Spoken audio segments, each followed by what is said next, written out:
Welcome to Making Room, a podcast inspiring people to accelerate change by being a catalyst, honoring creativity, and acting with courage.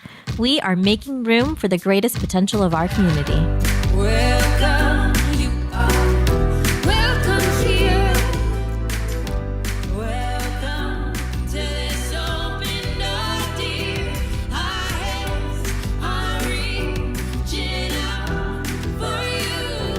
The floor is clear and we've made room for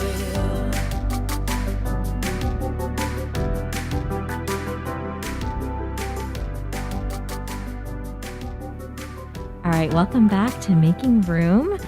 This is Shivani speaking solo for a little bit because I'm going to do something a little bit different here.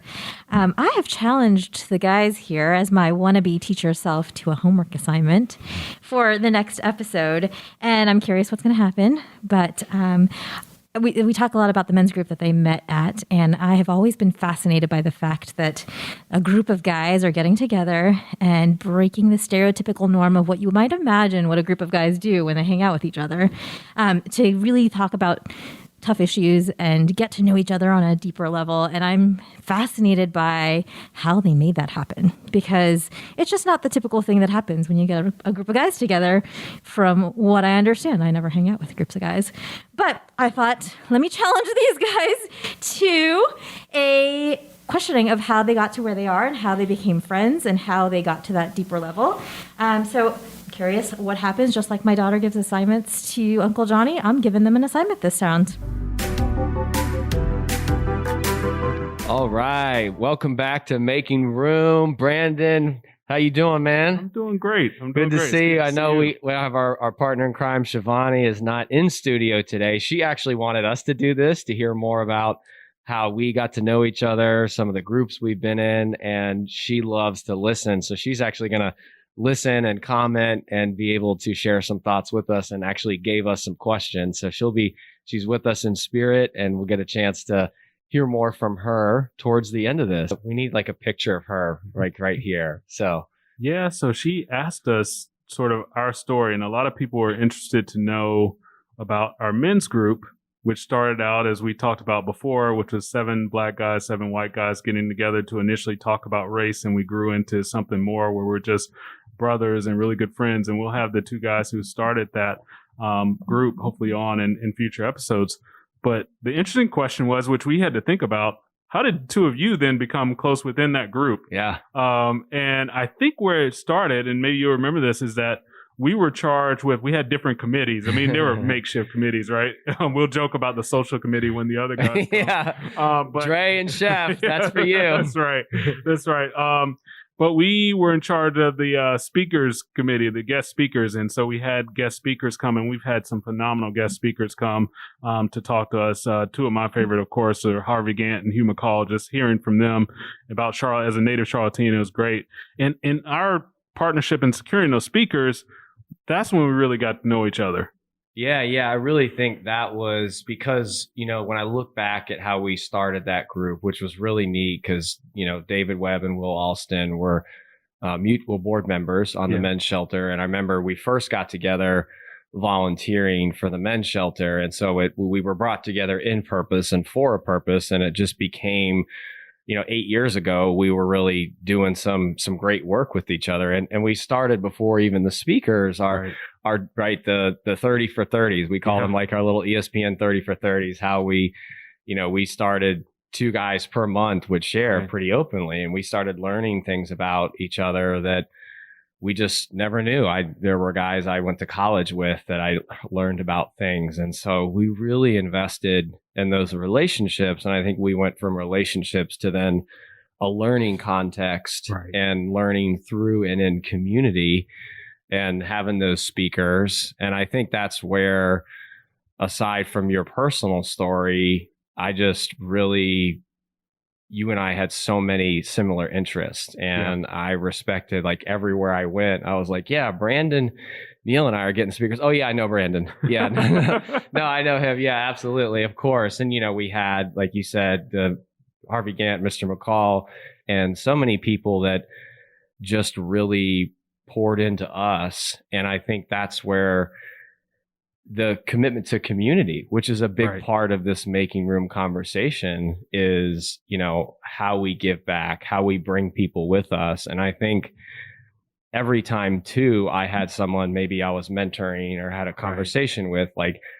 I just knew the first person, you got to talk to Brandon. And I think when you do that for 8 years and then you would connect them with 2 or 3 other people, it just formed a bond of just deep, deep respect. Yeah. Well, I appreciate that. Make me feel good about myself here, and a little bit ashamed. But I will say the feeling's mutual, and so there have been times where when people want to do something meaningful or they're at a crisis point, and I say you got to go talk to Jon. Jon will tell you how to plug in, who you need to talk to.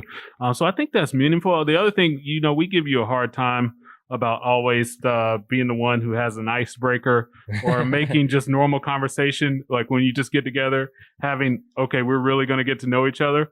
And I think I appreciated that because there's too much, and this is one of my pet peeves, and I didn't realize the pet peeve until probably through COVID, is there's too much just superficial conversation, even among really good friends. A lot of time it's just keeping it at the surface level and keeping it at what I'll call the social media level, and never really delving down deeper in terms of how are you really doing? What's really going on? What are you really feeling? I don't want to see your picture of your nice dinner on social media and that everything's great. How are you really doing? And I feel like you are very good at driving those conversations and those moments and experiences and feelings out of people, even when they don't want it.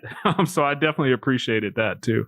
Yeah. And, so we can go right there because, we're going to ask some questions and reenact. And I guess what were in that group, how we got to know each other, what were ways that you felt, and I'll answer it too, that you really grew? Like, what were some key moments that your perspective or mindset shifted or brought you closer to the men in the group? Yeah. No, that was a great point. I think for a period of time, and I'm curious what other guys in the group would say, for a period of time, I think and it's always probably in society too, it felt like there was a role of the black guys in the group to educate, right? And so I think that's kind of, we settle in that role, and some of the white guys in the group are saying, okay, I need to learn about these things. But when we had the situation with a student who you mentored and took in, I mean, you went over and above for the student. I mean, just how much effort you gave to the student was just impressive in itself. But when we had this student who was a leader in his class, a leader in this cohort, a group of kids we were mentoring, play Laser Quest with, he was just the leader. He was the guy, right? Yeah. Like we all said, he has potential. He had scholarship, college football scholarship, everything. And when he got in trouble and, was hanging out with the wrong crowd and got in trouble with the law, I think it was easy for us as African-American males who have seen this story play out so many times to say, oh, well, that's what happens. That's it. But the white guys in the group, you guys just mobilized. I mean, you flipped into gear. You're like, who can we call? How do we get this taken care of? This bail system is crazy. Like everything that you guys did, it had us thinking, and me personally, oh my gosh, have I been jaded in some way that when these things happen, because they've happened so much in my experience, that I've just become jaded and I throw my hands up. And I think that was a learning experience and growth for me, is that there's always something more that I can give, something more I can do, and to not become, as some of our previous guests have said, socialized in a way that I think, oh, you can't do that. Yeah. It's lost cause, right? So I'm curious about yours, but just maybe your reaction to that experience. But that was an incredible growth experience for the African-American guys in the group. Yeah, and I think that one was one in particular, and having had family members who have, had challenges with incarceration, of just how quickly that system is designed to make people forget about a human life, right? In this case, a young man who made a mistake. And just that when we have resources, and, we had a couple lawyers in the group to really make sure that we could try things. But just to see, that was growth, I think, to really understand how thin the margin is, especially if you're a young black male in this community.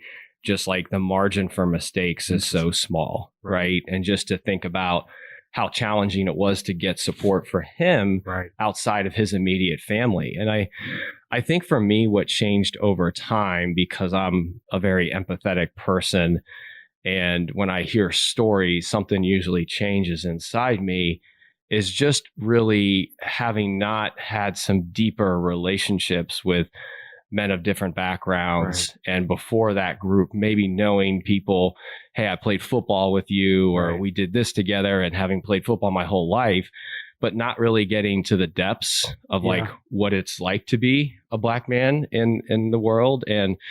And then seeing, especially in our group, you know, men who are successful in their careers, socioeconomically and in leadership roles. And then still just like the frequency of things that, you know, you would battle. Right. And in my mind thinking, I remember early on, this is 7-8 years ago, and I'm definitely not, you know, proud to share it, but it's real, of like, I had the mindset of we've made progress, right? Obama's the president, right? And we've all seen how not true that is, especially in the past year, and how much work we have to do because these mindsets are in the ground. But when you're not proximate to the pain and the struggle, I would say for myself and the group, it can create a mindset of, you know, I don't understand that, or gosh, like, why can't we talk about the positive things? Yeah. And so the growth in me was to learn to just listen. Right. And to not try to solve, not try to be a part of the solution really in any way, but to just, I remember we've had so many deep conversations, and there were times I remember calling Will just like crying the next morning and like, yo, bro, like, man, I don't know what to do. Like, I've never heard things like that. I've never experienced that. And he would say things like, you know, it's just helpful for us to get those things out. Right. Right. Yeah. And like, but my mind would want to go to what do I need to do differently? And it has dramatically changed my career in several iterations, and how I approach life. Yeah. Well, that's awesome to hear. And, you know, when you get past a lot of it, and I would even put even just the premise of our group a little bit with the race, and we need to get more diverse as well. I think when you move past that, even that's kind of a superficial level, what you start to embody, which is interesting because we started out with this group before a lot of the most recent racial sort of tensions and issues came. And we're very focused on talking about race. But as now, which is probably more heightened racial tensions that we've had in the time of our group, we don't deliberately talk about race. Yeah. Which is interesting, right? Because I think it very much, we have moved past that level of, hey, I'm a Black guy, you're a white man. Like, it is more of, that's my brother. Yeah, we come from different perspectives. Like, I share a different perspective because I grew up in this skin, and maybe you did too. But when you boil that down, a lot of what my interests and my goals are the same as your interests and your goals, and your hurts, your fears, your anxieties. They're a lot the same. They just come out a little bit differently. And I think that's where we are as part of this group. And I'm interested when more of the group comes to talk about it and see their perspective and just how it's formed. But I think that's where we are now. And I wish and I hope that there's more of that, especially among men who sometimes don't always express, right, their true emotions to their true feelings. It's true. And we know there's a lot of, you know, bias, or I'll call ill preconceived notions about what it means to be a man. And truth be told, I've struggled with having been an athlete and a football player, and quote, what it means to be tough, and, you know, all these things we hear, boys don't cry, men don't share feeling, all this stuff. Right. And then having a person who has for me, I'll say I have a really hard time connecting at a surface level. Like, I get bored so quickly, right? I want to know. And sometimes I also have to pull back, right? Because there's boundaries. Like, I can't always ask, how's your heart? What's going on? You know, like, yo, I just want to lead with that. I just want to have some fun tonight. That's cool. Let's put some music on. Yeah. And so it is a good balance. But I think what I would look at in the stages of our group that really is a model for how this really we get to the change we're at, right? It's not no more. It's not my white friends and Black friends. It's my friends. My friends. Yep. It's my brothers. And we went from building relationships for a year to, I'll call, the shared experience. That's right. And having going to Atlanta to see East Lake and to look at the model for Renaissance West and purpose-built communities, and having a purpose-based trip, and we even had a dinners. guy's trip is purpose-based. Yeah. Right. Like we could really integrate community change into that. But then now, the way I describe it is like, these are just people I want to navigate life with.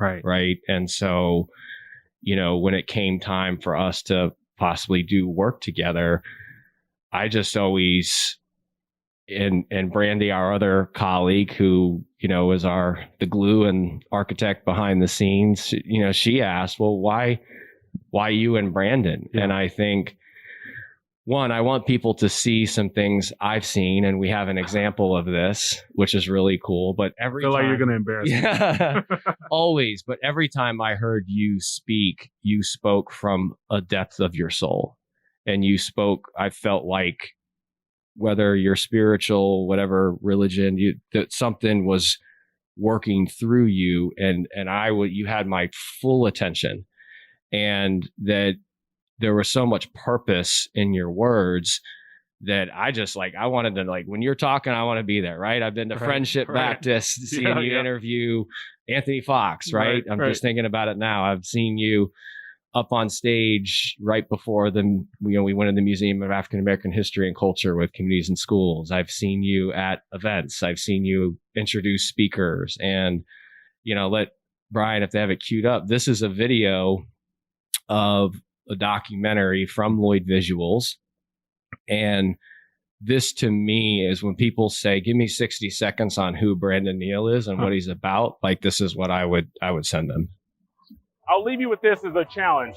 And it's a challenge based in hope that when I'm really, really old, many years from now, my great-grandchildren will wheel me back up here. And instead of seeing all the things at the top of these museums that have been achieved in spite of our history, that I'll see new accomplishments that we achieved because of our history, so that the history of future generations is because we reconciled our past today, that we have created a culture of equality, of liberty and justice for all, truly for all, that propels the next generation. Wow. You just played that. Embarrassing. What's funny? I did not know what I was going to say. Leading up to that, I kind of had some thoughts in my head, and one of the things you mentioned, a lot of the speaking engagements occurrences, instances that I've done. One of the things that I said, so I'm naturally, like I said, I think I mentioned it on here. Someone reminded me that I was a shy kid, especially compared to my brother, who's more outgoing. And even now, sometimes I'll still get nervous when I speak to groups, and I'll always say this little prayer that God or whatever people are listening believe in, speak through me. May your words speak through me. Like, these are not my words. So I will tell you, the words usually aren't my own. I'm just the vessel, because I feel like there's something out there that needs to be said, and I'm just a good vessel to do it. Yeah. But these words sometimes come based on the moments, based on the connections, and based on people who are there who need to hear something in that moment. And that was one of them. I'll just, this maybe not ties in, but just to illustrate the point that it's really not me. So funny enough, I have no problem talking. I could talk to a crowd of 100,000 people easily, but talking to a crowd of 10, freaks me out. Yeah. Right. It's really weird. And I've been trying to, and actually after the session, episode we did with Nate Sally, I've been trying to express more with my kids and bring them in on the process. He said, I set my kids down and we talked through this career decision. And so I was talking to my son, and he just started kindergarten, and he was very nervous. He was like, I'm anxious about starting kindergarten. And I was like, you know what? You are anxious, but you're an outgoing kid. Like, you always make new friends. Everywhere we go, you're making new friends. You're going to be fine. You've done it before. And then I said, but you know what? It's okay to be anxious. And I was like, you know what? I have this meeting coming up with our team on Zoom, which I don't really like. And it's about 20 people, 25 people, and I'm nervous about it. And he told me, he said, Daddy, you speak to hundreds of thousands of people. 25 is nothing. You got it. You got it. It's a 5-year-old, but it's just inspiring. It's like, yeah, you're right. But that kind of, it just goes to show you, I'll circle, I promise I'll loop it back in. Just that, some of these times, I don't feel like, to your point, I feel like something is speaking through me, and there's something bigger than me. And that's what we talk about with purpose, spirituality, whatever you believe in, is something bigger than each individual. And I think we connected on that through these shared experiences that we went through, as well as some of our discussion over the last year and a half. Yeah, and it occurs to me, I wrote the word down, clear. Right. So when I hear that, I hear clarity. I heard conviction. I heard character. And those words mean a great deal to me. Even one of the principles of this podcast we said is courage. And one definition of that is the ability to have the character to honor your values even in hard times. Right. And when I heard that in your voice, it strikes me as something I want to stand for. And I think ultimately there's a quote I saw one time that said, the quickest way to free a soul is to give it purpose. And that's a great quote. And I want to stand for that. Yeah. I want to stand for equality. Right. Not I want to, I will. And I would stand with you. And I just want you to know that when I hear that, the next generation and how meaningful that is for us, and that we're making room. We're hopeful that we create conditions to create the change so people can really have the clarity to say what they need to say and someone will listen. And I just think you do that. We've had the chance to do it within our group. And, when you think about the two words, next generation, what's the first thing that comes to mind in your heart? Well, I think it's optimistic. I'm optimistic about next generation. And I just think about kids. I actually heard on, I can't remember exactly what, I think it was on NPR somewhere, where if you want to show, and this doctor scientist, they were talking and said, if you want to see, if a governor gave me millions of dollars and said, I want to know an indicator for the future of my state, he would say, I would point to childhood experiences. That's what I would point to, hands down. And so I really think that's what it's all about. And that's why we're gravitated towards when we hear a young person who speaks so powerfully, like Afuro in our previous episode, we gravitate towards them because that's the future. That's the optimistic part for the reasons we talked about.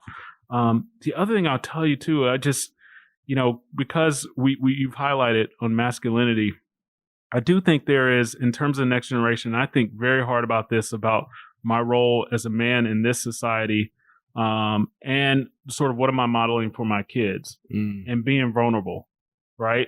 Which I think has been, a progress that we joke about on here, right? But I think that's been a progress. But those are the things I immediately think about. What about you? What are your thoughts? Yeah, I just think it's so important. We've said it a few times on this show, is that if we're going to really create change and lead movements, that we've got to be moved by something bigger than ourselves. And to me, being moved does start with emotion, that there's an emotional connection. There's a professor at Stanford who talks about that movements start first with just an absolute dissatisfaction with the status quo. That people are just really dissatisfied, and they're moved then by what we're capable of. And I think for me, it is something that it's like, I'm 40 years old now. And, I used to catch a lot of heck from people to be, oh yeah, John's a deep cat, right? Or he's emotional, or like people make comments. And sometimes when people make comments now, I'm like, hey, is that necessary? Right? Like, we can joke, but this is me. And this is what you're getting. When you come into my home, I'm going to ask how you're doing. You definitely do that. Yeah. And so I think it sometimes is being like, I really love the idea of being uncategorized. Right. And why do I have to fit in a box? Why should, because I would identify as a man, determine the level of care and emotion that I could have? And why should I try? And I think that's ultimately why we have historic rates around depression and suicide in young people, and, social media, and trying to fit into what you should be versus what you're feeling. And having a culture where people could actually, and when you look at it from community change, where people can really express their joy and fun, but also can express like when they're going through tough times. And I think about that in our relationship, where I've been able to call you where I'm like, I don't want to do this anymore, and the podcast is too much work. You know, like I don't. You don't mean that. No, this is crazy. And then you're just like, I hear you. Right. And those are powerful words when you can just say to someone, I hear you, I see you. Right. And by the way, I accept and have room for the full spectrum of your humanity. Right. And that's what I think what is important to me to model is if somebody is feeling emotion or I'm there right there with them in that emotion. And I've got so much room and capacity for whatever they're feeling. I'm not trying to change them. Right.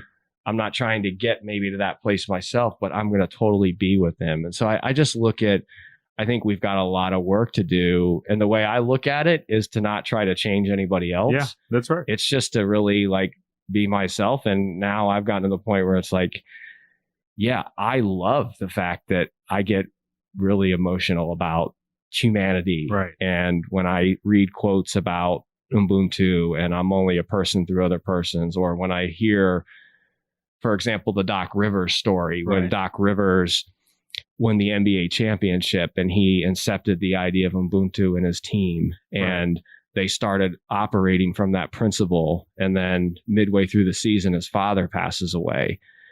And this is a show on Netflix. It's Coach's Playbooks. It's LeBron James produced show. And I can't watch it without getting emotional because his father passes away. He's not there. And they had lived this philosophy where your joy is my joy. Your pain is my pain. And Kevin Garnett calls him at halftime and says, hey, coach, I'm sad because you're sad. And Doc Rivers can hardly tell that story, right? This is a group of NBA men. And he says, at that point, I knew we were going to win the NBA championship. Right. Because this was much bigger than a basketball game. This was much bigger than a basketball team. And emotion and heart and purpose can take you there. Yeah. Yeah. Man. There's a lot in what you just said. Two things that I want to loop back to and also connect with our discussion on the men's group. So over this past, I would say a couple years, I noticed it when you quit your job, which we joked about on here. You know, I don't think. Wait, you mean when you told me to leave? No, I did not tell you. That was Kirby did. Kirby did. Don't put that on my family. No, yeah. I'm going to get a text. Yeah, she probably listens to the recording. That's right. No, That's right. She's amazing. Yeah. But I did get a glimpse into it when you went through that experience of some of the pressure of living up to what a man, and I'm doing air quotes, a man should be in our society and what he should do and the what he should put as a priority, right? And I don't think I understood it as much from the white male perspective as I did from the group, right? Mm-hmm. And there's a lot that I have been noticing starting with our group, and I've had this conversation with a lot of my guy friends, which I never had before COVID, right? Like we talk a lot of, I mean, it had to be something bad where I had a male friend say, hey man, I'm going through it. I'm not okay. Right. Yeah. It's always have you watched the Panthers, have you watched the Tar Heels? Like, you know, like, can you believe that hire? Yeah. Right. Yeah. We're going on this trip. It's all superficial stuff. Yeah. But with since COVID, I've noticed a lot more, and actually maybe with you, maybe I'm starting to pull this out of people because I talk to you so much. But even with Nate, our conversation with Nate, Sally, that I had one off, I'm noticing a lot more transparency, a lot more substance there, a lot more of, hey man, I'm dealing with this. This is what I dealt with. This is how I got through it. And I think we just need more of that. The other thing I'll mention too is I do think we often try to change people, and I don't think that's, and I agree with you. We shouldn't try to change people. And I think that's sometimes dangerous. And I think it's going back to more of just connecting with people on the personal level and having these conversations. Yeah. And I think being open that, I feel even still now, I feel it when I talk about maybe counseling or something. It's almost like a hush hush. Right. You know, I'm on my third or fourth counselor in the last 3 years. Like I love it. And I've done different forms of it. I've done CV, cognitive behavioral therapy. I've done ADHD coaching and positive psychology. And now I'm doing some somatic healing work. And I think just normalizing that sometimes we're human beings and like I'm not okay is real. Yeah. And that like having having friends who can listen, but then also having professionals around. And, that was the part that was, I think, just the more connectivity we can have across our cultures and teams and communities. That's what in Oprah and Bruce Perry's book, What Happened to You, they talked about, Oprah asked Dr. Perry, well, what happens if you don't have access to counseling and all the, because this stuff is not inexpensive. Right. And I remember he said, well, historically, there were 4 things that really healed people and individuals. And the first thing was being able to have meaningful conversations and for it to not to have a depth, right? It's certainly it's fun to talk about sports and joke around. We do that too, but sometimes you have to really weave in and out of really what's going on in your life. Yeah. And the second thing, which is very much something you and I and a lot of us have in common, is rhythm, and that the importance of having music and rhythm and sounds and drumming in historic cultures was very healing. And to be able to leverage that, I love how, Navant, you all had the Welcome Back Festival with musicians. And the third thing was that you have a sense of your core values and that you're able to honor those day to day. Because if you're in a job or a role or something where you feel like you can't be your true self, that's difficult. And the fourth was some kind of plant, transcendental work. I don't know what it is this day and age, but I was just interested in it. That even in the absence of the access to that, having relationships that are meaningful really can be healing for people. Yeah. And I think even more so as we go through this time of COVID and just people being isolated, I do think that's going to be more of an impactful, important point. One of the things I'll share too, it's crazy. You talk about it being hush hush. It's crazy to think that the most complex organ in our body is the brain. This is where Shivani's going to have to jump in and keep us honest. We're getting outside of our territory. She's licking her chops right now. That's right. But it's crazy to think that the most complex organ in our body doesn't need a periodic checkup. That it's not okay to check in on it or talk to somebody about how it's working, how it's functioning, right? When we do it all the time with everything else. What we've learned, hopefully, as a society through COVID, through the pandemic, and now we're seeing it, things and cases rise again with the Delta variant, is that we used to talk about organizations from, okay, what's the output performance? Then slowly in the last 10 years, I feel like purpose has become a bigger conversation. Like organizations need to have meaning. Now you're starting to see they need to have a stance on key causes, on social and environmental justice and different causes. So we call those causes.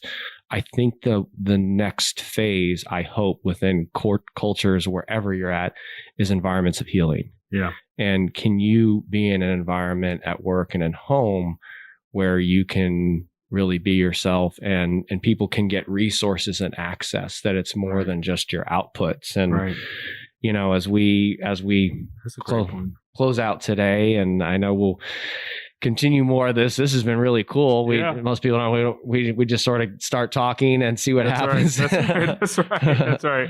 But what are you either from, the topics today or from the last year or two? I'm just curious, like what are you walking away with from this conversation or from today? Yeah, I want to stick with one of the last things you said about providing a place for people to be themselves. I have this, so whenever someone comes talk to me and says, hey, like career advice or what are you, what's been work for you? And I explained to them this concept of a delta, of triangle, a delta, right? And you have 3 data points, right? And if you can minimize the delta or the difference between those 3 data points, you're doing pretty well at the end of the day. And the first one is how you want to be perceived. Second is how people actually perceive you. And the third is who you really are. And if all those things are pretty much very closely aligned and one and the same, then you are doing really well because you're living in your purpose. Who you really are is how people perceive you. And it's also, you're comfortable with how you want people to perceive you. Right.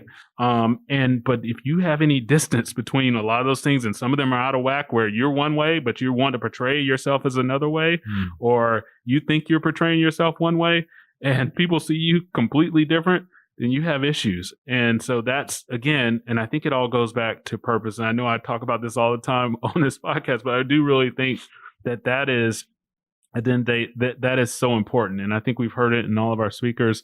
And so as I think about the future and just takeaway, I just think it's so important that we find purpose in whatever we're doing. Because it provides direction, it provides meaning, it keeps you connected. You find others with purpose. And we didn't talk about it, but I think how we connected is that we had unified purpose. We didn't know what the purpose was. Yeah, we didn't. But we could tell. I could see something in him. He has some kind of purpose. He's purpose driven, and so am I. Yeah. So that's my answer. What about yours? Well, I'm going to answer that and come to your first question. That I think is super important, that you and I had a shared sense of purpose on service to others, caring about people, seeing ourselves and those around us. I remember when the bakery, the batch maker got flooded, and you and Kirby were getting cleaning supplies, and you sent a note out that you felt like it was your bakery that was flooded. And I remember then I heard that from you. So I donated money for the cleaning supplies. I didn't know them as well as you, but the batch maker, she's coming back, by the way. Yeah. It's amazing. And so I think we had really connected in that. So when you do have some different styles, right, you and I are learning about different approaches to things but when you have the shared purpose, like you can really, like, your growth can accelerate and you feel like you're just rolling, you're on this journey with someone. And that's what I felt about you. And now we're on this journey together, which is super awesome. Who knows where this will be. And I guess I would say, to answer the final question, the thought is just to really, I'm struck with maintaining curiosity with like just how people are doing. Right. Yeah. And I had a old friend yesterday that was just like being kind of like really short in her email messages. And I part of me was like, God, what's up with her? You know? Right. And then it turns out that, we had a conversation that there was some really deep stuff going on. And so I'm just struck. I remember feeling like, I think something's going on with her. I should check on her. Yeah. Right. And just so, like, sending people texts sometimes, like, how you doing? Everything going okay? And you find out things like, hey, I know I'm not, and then also just when you are an empath, or you feel a lot, like, to something that there has to be, I'll say for me, like, boundaries around feelings. Like I can't always be feeling so close to what someone else is. So there's got to be times to protect, to renew, recharge, and recognize that it's, as Shivani would probably say, it can be a superpower, but also like a hindrance to not have, so much emotion involved in decision making, but also to renew and take care of yourself. So as she would say, the ribs around the heart. Yep, that's right. We hope all you listeners in our community that think about someone that's made room for you, or where you want to go deeper in a relationship, and hopefully that'll continue creating and making the room for the greatest potential of our community. It is so good to be back in the studio with you guys. I had a chance to listen to what you recorded, and you did a great job on your assignment. I was super impressed with how many times my name came up in a story about masculinity. But I was really appreciative of the conversation, and I love the opportunity to kind of sit with you guys and reflect on how that conversation went with you all together in the room. But also, I had a few kind of thoughts and questions from what you had talked about as well. Well, I'm a little nervous how we were graded, and now we have follow-up questions. You will get graded. I've been graded by Dr. Mehta before. I will say, though, it's good to have you sitting next to us. When we did that, it was like, where's Shivani? It just felt a little different, naked. Can I say that word? I don't think so. No. It did. We'll just do like a life-size cutout, and I can sit right in this chair here. Yeah, we need like if that ever happens, we each need one. Does Queen City Podcast do life-size cutouts? That's part of the branding. Okay. All right. Awesome. Well, one of the things that definitely stood out to me is how much in your men's group that you were able to get to where you were because you asked really tough questions of each other, and were able to kind of foster an environment in a space where that was allowed and okay. I'm curious, just from that, like how did that even come to be? Like who drove that work to be able to say, like, we want to get together and ask really hard questions of each other on our free time? Yeah, so it was one of our friends who went to Harvard Business School, and we're hoping that they come, and I'll let them tell the story better.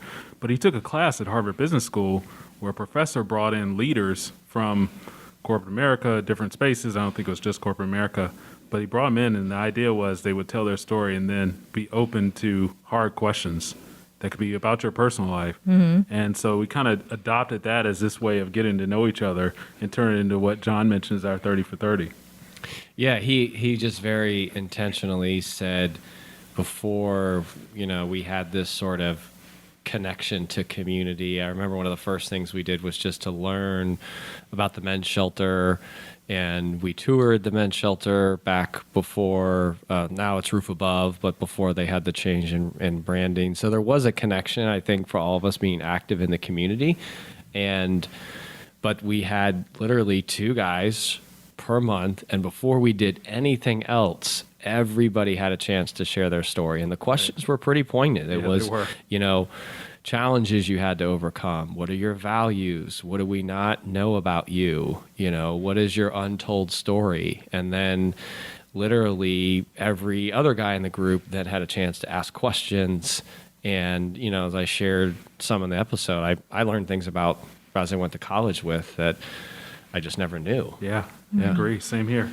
Yeah. I imagine what it would do if boardrooms and community organizations and leaders and, people in the community that are doing all the hard work did that, right? Like had the chance to really get to know each other at the depths, the course, knowing each other's stories, and then moving forward, and what that does to the idea of seeing another person and actually understanding them and knowing them and then working together to affect change.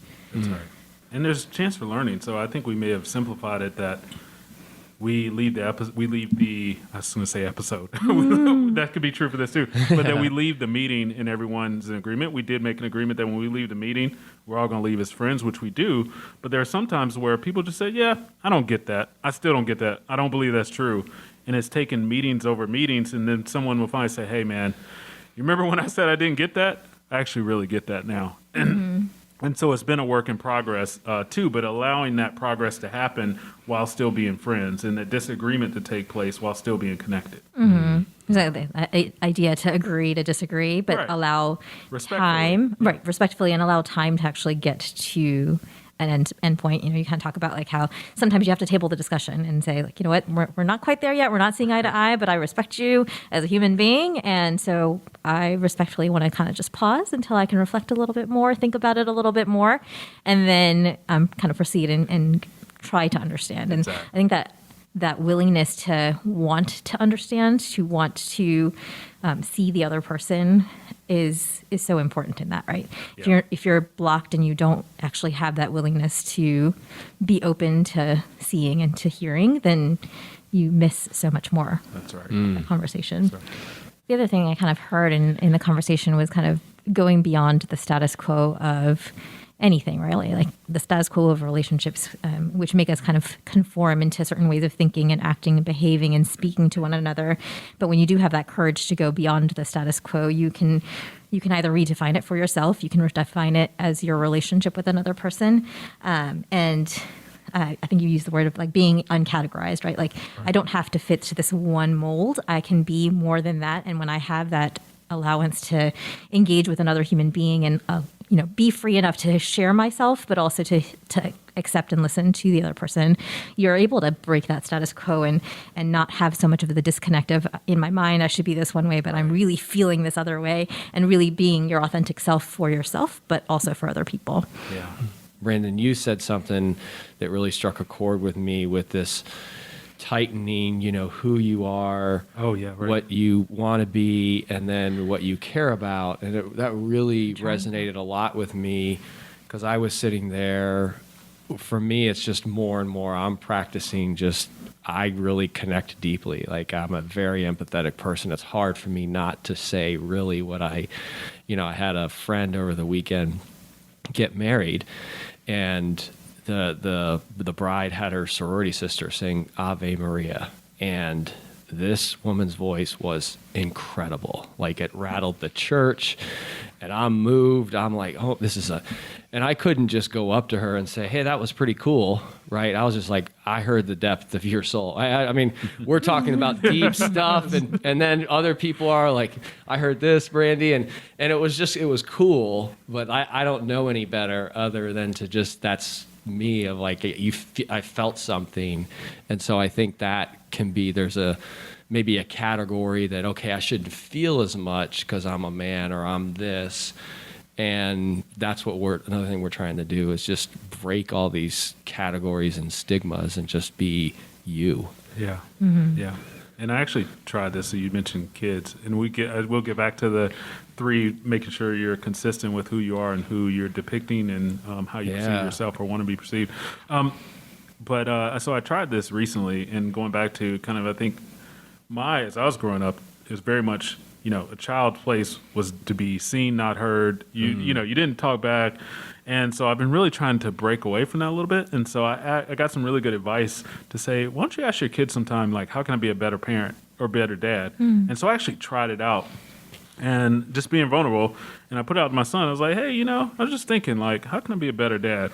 And he was like, well, you're a really good dad, but you go to work. And I was like, well, son, I can't really change that. He was like, but when you get up, you kind of like go to work really quickly, and you get to work really quickly, and I don't get to spend a lot of time with you in the mornings. And so I was like, oh, that's very insightful. I just go about my routine. I didn't think that I was somehow maybe neglecting you, or I should be spending more time with you, or that you even noticed that, right? And so I do think some of these things that we have traditionally said, like, this is the role of a parent, this is the role of a man, this is the role, whatever it is, I think reassessing that and being vulnerable to receive feedback and change it, even if it's from a little kid. Yeah, they're quite insightful, those little children. I totally think you guys did a great job. Okay. Yeah. On your conversation. That's right. Are there I did report miss you cards? guys. Huh?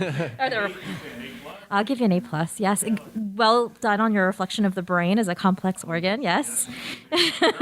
That was pretty. That was one of the most medical things that was said. That is a fact. That is a fact. Yes.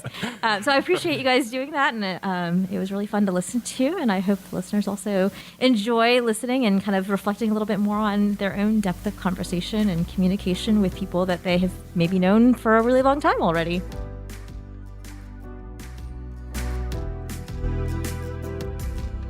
We invite you to continue making room with us.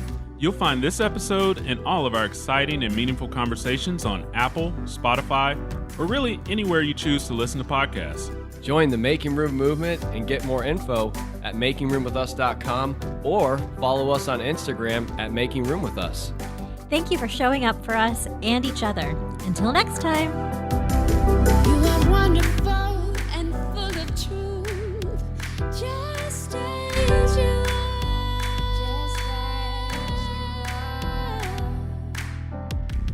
You are wonderful, so full of truth, just as you are.